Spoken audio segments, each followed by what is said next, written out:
Welcome to Good Life Educare. आज है 14 सितंबर 2023 और 14 सितंबर 2023 से करंट अफेयर्स में जितने भी इंपॉर्टेंट क्वेश्चन बन सकते हैं सारे हम इस वीडियो में डिस्कस करेंगे और हर क्वेश्चन से रिलेटेड इंपॉर्टेंट फैक्ट्स में मैं आपको बताऊंगा। तो आप पूरा वीडियो बहुत ध्यान से देखिए। लास्ट में मैं आपसे क्वेश्चन भी पूछूंगा, उसका आंसर आपको कमेंट बॉक्स में बताना है। आप इस वीडियो का PDF फाइल आप इस वीडियो के डिस्क्रिप्शन बॉक्स में दिए गए टेलीग्राम चैनल पर जाकर डाउनलोड कर सकते हैं। तो चलिए एक एक करके सारे क्वेश्चन को देखते हैं जो 14 सितंबर से बनने वाले हैं। तो पहला क्वेश्चन है कि हाल ही में किस राज्य सरकार ने राज्य की पहली सेवा क्षेत्र नीति को मंजूरी दी है। तो कौन सा राज्य सरकार है जो राज्य की पहली सेवा क्षेत्र नीति की मंजूरी दी है? तो ये उत्तराखंड है।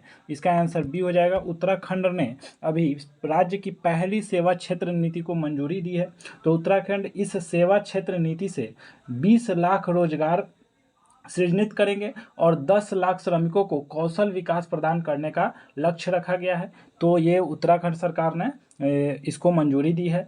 अच्छा, उत्तराखंड सरकार ने दिया तो उत्तराखंड से देख लेते हैं कि उत्तराखंड का कैपिटल कहाँ है। देहरादून है। और वहाँ के प्रेजेंट टाइम के मुख्यमंत्री कौन है? तो पुष्कर सिंह धामी है। एंड वहाँ पर अभी प्रेजेंट टाइम के गवर्नर कौन है? तो गुरमीत सिंह प्रेजेंट टाइम के गवर्नर है। अच्छा, फूलों की घाटी उत्तराखंड को कहा जाता है। और जिम कॉर्बेट नेशनल पार्क सबसे पुराना पार्क जो है वो यहीं है, उत्तराखंड में है। और इसके सबसे पुराना है तो इसलिए इसको सबसे पुराना नाम इसका क्या था? तो हेली नेशनल पार्क इसका पुराना नाम था और इसलिए इसको भी याद करना जरूरी है। अच्छा, उत्तराखंड में हरेला पर्व 2023 शुरू हुआ है। उत्तराखंड सरकार ने लोकतंत्र सेनानी मानदेय 16,000 से बढ़ाकर 20,000 रुपये कर दिया है। उत्तराखंड के मुख्यमंत्री ने गड्ढों की रिपेयरिंग के लिए पैच रिपोर्टिंग ऐप लॉन्च किया है। उत्तराखंड के मुख्यमंत्री ने राष्ट्रीय हेम्योपैथिक सम्मेलन हेम्योकॉन 2023 का उद्घाटन किया है।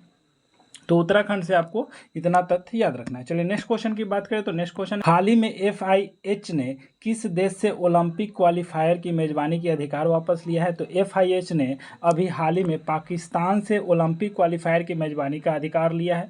तो इसको आपको याद रखना है। पाकिस्तान देश का ओलंपिक क्वालिफायर की मेजबानी का अधिकार वापस लिया है। तो इसका नाम आपको याद रखना है। पाकिस्तान से ये भी याद रखना है कि पाकिस्तान के प्रेजेंट टाइम के कैपिटल क्या है? तो इस्लामाबाद पाकिस्तान का प्रेजेंट टाइम का कैपिटल है। वहाँ पर पाकिस्तानी रुपया करेंसी चलता है। एंड अभी हाल ही में अनवरुल हक कक्कर को वहाँ का कार्यवाहक प्रधानमंत्री बनाया गया है और आरिफ अलवी वहाँ के प्रेजेंट टाइम के प्रेसिडेंट हैं। तो पाकिस्तान से आपको इतना याद रखना है। अच्छा, पाकिस्तान से ये भी याद रखना है कि इंडिया और पाकिस्तान का जो डिवाइडर लाइन होता है, इंडिया और पाकिस्तान को डिवाइड करते हैं, उसको किस नाम से जाना जाता है?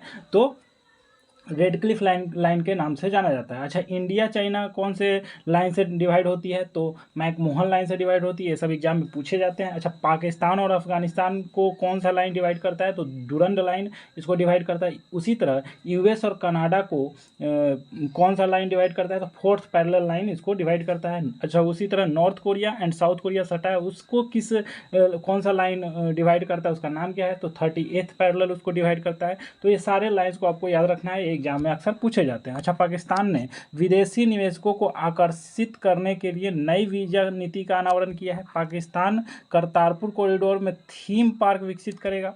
गीतिका श्रीवास्तव पाकिस्तान में भारतीय मिशन की प्रमुख बनने वाली पहली महिला बनी है। अनवरुल हक कक्कर ने पाकिस्तान के कार्यवाहक प्रधानमंत्री के रूप में शपथ लिए हैं। तो इतना आपको पाकिस्तान से याद रखना है। चलिए नेक्स्ट क्वेश्चन की बात करें तो नेक्स्ट क्वेश्चन है, हाल ही में चौथी G20 सतत वित्त कार्य समूह की बैठक कहाँ शुरू हुई है? तो अभी हाल ही में चौथी G20 सतत वित्त कार्य समूह की बैठक वाराणसी में शुरू हुई है। तो वाराणसी से आपको याद रखना है कि अभी हाल ही में G20 सतत वित्त कार्य समूह की बैठक यहाँ शुरू हुई है। तो इतना आपको याद रखना है। नेक्स्ट क्वेश्चन की बात करें तो नेक्स्ट क्वेश्चन है कि हाल ही में गोपाल बागले किस देश में भारत के उच्चायुक्त नियुक्त हुए हैं? तो गोपाल बागले किस देश में भारत के उच्चायुक्त नियुक्त हुए हैं? तो ऑस्ट्रेलिया में उच्चायुक्त हुए हैं, नियुक्त किए गए हैं। तो ऑस्ट्रेलिया में हुए हैं। तो ऑस्ट्रेलिया से आपको याद रखना है कि ऑस्ट्रेलिया का कैपिटल कहाँ है? तो कैनबेरा है। वहाँ पर ऑस्ट्रेलियन डॉलर करेंसी चलता है। एंड एंथनी अल्बनीज वहाँ के प्रधानमंत्री हैं। अच्छा, ये 1992 बैच के IFS हैं। कौन? तो ये गोपाल बागले जो कि ऑस्ट्रेलिया में भारत के उच्चायुक्त नियुक्त हुए हैं। तो ये 1992 बैच के IFS हैं, इंडियन फॉरेन सर्विस के अधिकारी हैं। और ये अभी ऑस्ट्रेलिया में भारत के हाई कमीशन अपॉइंट हुए हैं।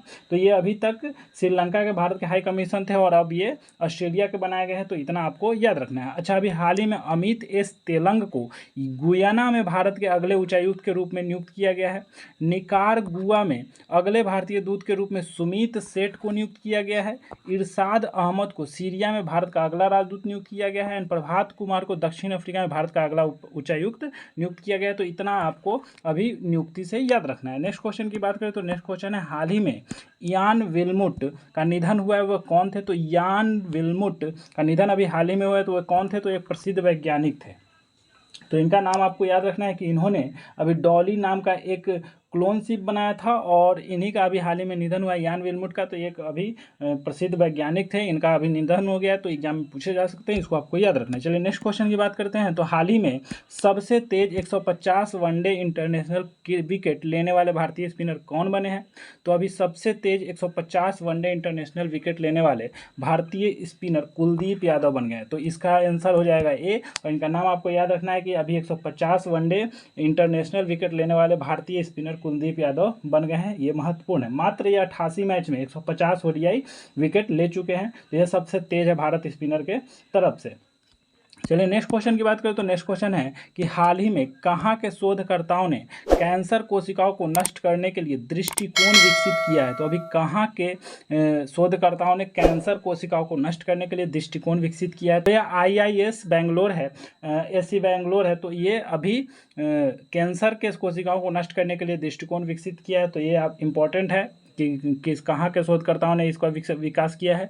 तो IISC बेंगलोर ने किया है, तो इसका नाम आपको याद रखना है। नेक्स्ट क्वेश्चन की बात करें तो नेक्स्ट क्वेश्चन है, हाल ही में किस देश की वायुसेना को एयरबस से पहला C-295 परिवहन विमान मिलेगा? तो कौन सा देश की वायुसेना को एयरबस से पहला C-295 परिवहन विमान मिलेगा? तो यह भारत देश है, इसका आंसर सी हो जाएगा, भारत को मिलेगा। तो यह भारत को मिलेगा। तो भारत से आपको याद रखना है कि भारत ने संवादात्मक भुगतान के लिए हेलो UPI लॉन्च किया है। भारत ग्लोबल इंडिया AI 2023 के पहले संस्करण की मेजबानी करेगा। भारत ने चौथी बार एशियन चैंपियंस ट्रॉफी जीती है। वर्ल्ड आर्चरी चैंपियनशिप 2023 में भारत 4 पदक शीर्ष पर रहा है, 4 पदक पाकर शीर्ष पर रहा है।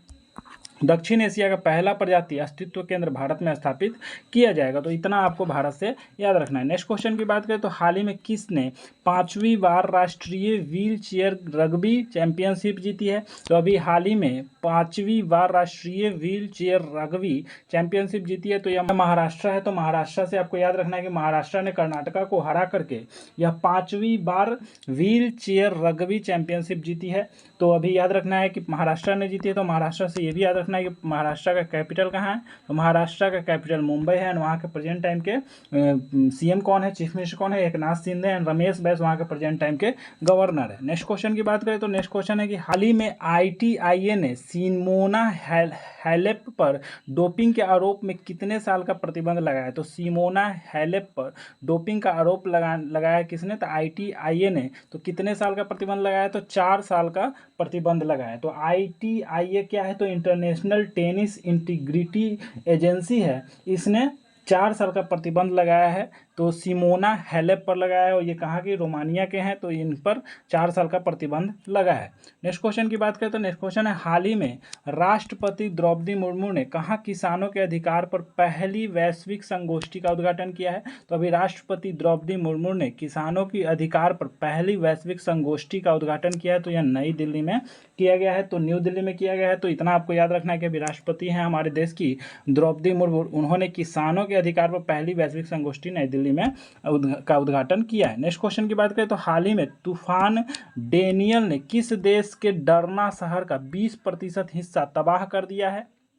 तो अभी तूफान डेलियन ने लीबिया के डरना शहर का 20% हिस्सा तबाह कर दिया है। तो इसको आपको याद रखना है। तो लीबिया से देख लेते हैं कि पूर्वी लीबिया में बाढ़ से लगभग 5,000 कितना 5,000 लोगों का डेथ हुई है और 10,000 लोग गायब हैं और 20% हिस्सा वो डरना जो शहर है उसका 20% हिस्सा तबाह हो गया है। तो इससे आपको याद रखना है कि लीबिया का कैपिटल कहाँ है? तो त्रिपोली है। वहाँ पर करेंसी क्या चलता है? तो लीबियन दिनार चलता है। PM कौन है प्रेजेंट टाइम का? तो अब्दुल हामिद अल देवेह अभी वहाँ के प्रेजेंट टाइम के प्रधानमंत्री है। तो इतना आपको लीबिया से याद रखना है। नेक्स्ट क्वेश्चन की बात करें तो नेक्स्ट क्वेश्चन है, हाल ही में वनडे में 10,000 रन पूरे करने वाले दूसरे सबसे तेज खिलाड़ी कौन बने हैं? तो अभी वनडे में 10,000 रन पूरे करने वाले दूसरे सबसे तेज खिलाड़ी कौन बने हैं? तो यह रोहित शर्मा है। इसका आंसर ये हो जाएगा कि अभी हाल ही में रोहित शर्मा ने 10,000 रन पूरे करने वाले भारत के दूसरे सबसे तेज खिलाड़ी बन गए हैं।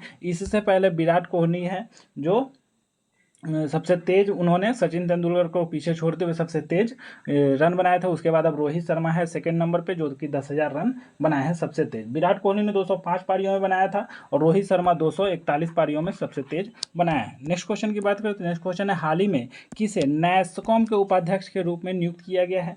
तो नैसकॉम के उपाध्यक्ष के रूप में नियुक्त किया गया, तो आपको सबसे पहले क्लिक करेगा कि नैसकॉम का फुल फॉर्म क्या है। तो नैसकॉम का फुल फॉर्म है national association of software and service company के इसी के उपाध्यक्ष के रूप में किसे नियुक्त किया गया है? तो सिंधु गंगाधर को नियुक्त किया गया है। इसका आंसर बी हो जाएगा कि अभी ये हाल ही में नैसकॉम के उपाध्यक्ष के रूप में सिंधु गंगाधर को नियुक्त किया गया है। तो इसका नाम आपको याद रखना है। चलिए अभी देख लेते हैं, कर्नाटक टेबल टेनिस एसोसिएशन का अध्यक्ष रक्षा रमैया को चुना गया है। नीरज मित्तल ने दूरसंचार विभाग के सचिव के रूप में कार्यभार संभाला है।